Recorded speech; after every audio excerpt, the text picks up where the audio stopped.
I got broads in Atlanta. Just to the lean the family. Credit cards and the scammers.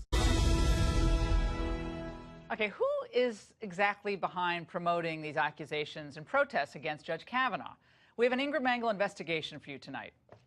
The Women's March has been at the forefront of the anti-Trump movement, as we all know. Day after the inauguration, they had the big protest, and are taking the lead now, stating just today, quote, "We are organizing an impactful, non-arrest, direct action to make sure that the Senate knows that we believe Christine and demand that they #cancel Kavanaugh and vote no on his confirmation." The Women's March group counts Planned Parenthood and Natural Resources Defense Council as their premier partners. Both groups have actively opposed Kavanaugh since he was announced. Now, those groups take on significance because of their association with George Soros.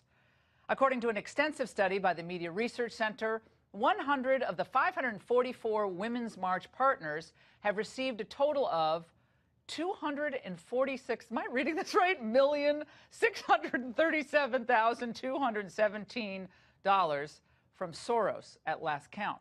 That's chump change. Here to react, Triana Arnold, James, is an anti-Kavanaugh protester from Georgia who learned of the D.C. protests from a Women's March email, along with contributing editor of the American Spectator, Jeffrey Lord, and Dave Bossie, former Trump campaign co-chair and president of Citizens United. Great to have you all on tonight. Well, this is a big week for Washington and the court. And Triana, I'm so glad you came on tonight. So walk us through how you found out about what was happening here.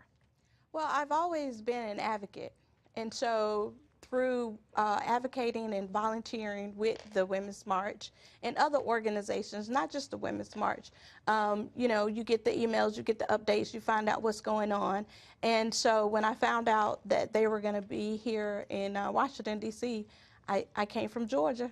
So you just came on your own dime, yeah. And you're staying in a hotel? I'm staying at a hotel. I got You're paying your own freight here? Yes, I'm not a paid protester. Okay. And when you come here, do you get like instructions like where to go? Because I know a lot of people are at St. Stephen's Church, not too far from here. But are there meetup places? How does that work? Yes, there's meetings and trainings to let you know what to do, what not to do. And things like that, and so it's very organized, and it's very good to be with everyone. And what do you do for a living when you're not doing this? I'm retired. I'm a veteran. Fantastic. And what about Kavanaugh do you not like? What do you know about him? What do you not like? Well, I don't have anything personally against him. I just think that this is a bad look for America. I think that he has not been forthcoming. And I don't believe that we need another Clarence Thomas situation on the highest. I clerk for Clarence Thomas. Let me just say, if you knew him, you would love him. And I'm pretty sure he's a great guy. I'm pretty sure he's a great guy. I'm going to convince Triana. By the time the end of this segment, I'm convincing you, because Triana is too cool. She has 12 kids she's raised with her husband. Okay, 8 boys. 8 boys, okay? 4 girls. 8 boys. What can happen to 8 boys? $50 million. They should take care of her hotel bill. Yeah, like what the heck are you doing? They can be taken care of, Triana. No, I didn't know that was that. Yeah, I think they got a little help for the hotel rooms. Dave. Look, George Soros. Is not surprising that George Soros is behind this. George Soros paid for the fake dossier, paid Glenn Simpson and Fusion GPS. So he's connected throughout all of the left-wing activities in this country and around the world. It doesn't surprise me. What I would like to see, maybe a little consistency from these protesters. Maybe they can go out and talk about Cory Booker as a groper, or maybe they could talk about Keith Ellison, battering his girlfriend, or maybe, Senator Carper from Delaware who beat his wife. Maybe we could have a conversation that's a lot bigger than just some unfounded, quite honestly, with no evidence to back it up, no corroboration, no witnesses. Against poor Brett Kavanaugh. These same Democratic senators are saying that he is guilty until proven innocent. That is not how we're supposed to do it. And I've got to say that some of the criminal justice stuff that's being done, actually President Trump is actually moving on this issue. Yes. I think they're actually making interesting coalitions with minority groups and others who normally don't look at the Republican Party in a very charitable way. But part of what's bringing them together is this idea that prosecutors are overzealous and are convicting people who really don't have a shot at either defending themselves or convicting them before they've really had an opportunity to put on the kind of evidence they need to. So it's interesting that these groups are kind of turning on. There's a Kavanaugh, backlash but coming here. I don't think it's a sense of fairness. Hold on one second. Jeffrey Lord, you've done, and actually you have experience in this because of your work in another judicial confirmation that involved a similar type of swarm. Tell us about it. Yes. My best friend from college is Judge D. Brooks Smith, who is now the Third Circuit Chief Judge, Third Circuit Court of Appeals. He was the Reagan Chief Judge of the Western District in 2001 when President Bush 43 picked him to go to the Third Circuit, and they did exactly what they did to Robert Bork and what they're doing here. And the thing you always have to gauge is the groups behind the scenes. For example, one senator had 21 of his 28 questions submitted to Judge Smith that I tracked down were word for word, in some cases, from an internal memo that we got a hold of from one of these interest groups. They are very, very powerful, and there were 27 of them who orchestrated against Judge Smith, and they give stories to the press, which the Washington Post published.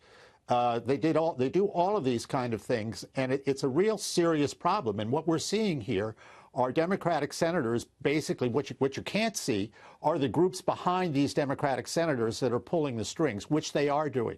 And George Soros, as a matter of fact, paid for one of those groups in 2002. Well, Open Society Foundation has an enormous amount of money. A huge amount of money. They can spend it any way they want. That's the laws. I mean, they want to give money to Planned Parenthood, want to give money to the National Resource Defense Council, they want to give money to the Women's March. He can do it. Sure. I mean, we're the Republicans. I mean, the Republicans have to have their own groups like this. We're outgunned. I mean, they have a very dedicated Tom Steyer, George Soros, and their left-wing billionaires. They want to rock this vote in the midterm. They do, and elections do have consequences, and we need to make sure that our people turn out in November. Well, Triana, last word to you. The one thing, if this backfires... Yeah, I think it might be signs of already backfiring. Triana, what do you hope to accomplish with your time here? Well, I hope to accomplish that he receives a no vote. And I understand you say poor Brett, but what about Dr. Ford? What about all Ms. Ramirez? She's going to get her opportunity on Thursday. Right. And so that's all we're asking for, that an accurate FBI investigation be conducted. Mr. Kavanaugh has not been forthcoming. What do you mean he's not been forthcoming? On what? For example, he has not been forthcoming with everything about his past. And what is past? He's been in public service for almost 3 decades. He's been subject to six background checks. That's the problem. See, that's the problem. That's a great sign. You're a judge. You're a judge. Wouldn't you want to see the evidence? Wouldn't you want to hear all sides? Do you know what you were doing 36 years ago? Do you know what you're doing? I don't know what the heck I was doing 36 years ago. I actually do. Yeah. I actually do know what I was doing 36 years ago. What were you doing? I was a child model. For a company, and well, what if but someone comes along and says, "You did this. You were a child model. You did this. You did this," and you're like, "No, I didn't." There's no one's corroborating the person accusing you. Where do you go to get your good name back? But you don't go anywhere because there's no. So why is it that why can't he ask for FBI investigation in order to get his name back? That's not his job, and that's not the FBI's job, and we learned that from Clarence Thomas. And by the way, there's a great video by Joe Biden. So I don't know him. So that's right. Thank you, Joe Biden. I don't have any connection to him. But I just think that we need to take a polygraph, do an FBI investigation. Polygraphs aren't admissible in court for a reason, guys. We're out of time.